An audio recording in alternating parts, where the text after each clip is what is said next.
Hi everyone, good morning. And guys, nagluto ako nito. Hindi ko alam kung anong pangalan nito, no. May tira kasi akong yung hinog na saging. 2 piraso, kaya ayan.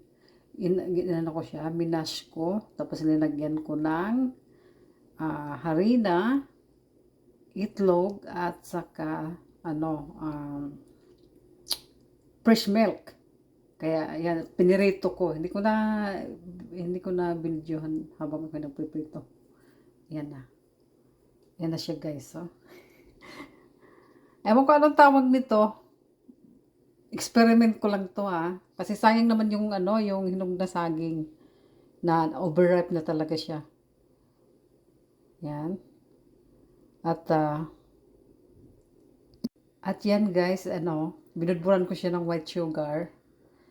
At ito ay aking ipapartner sa aking mainit na kape. Ayan guys, no? Kape-kape tayo. Kape tayo guys.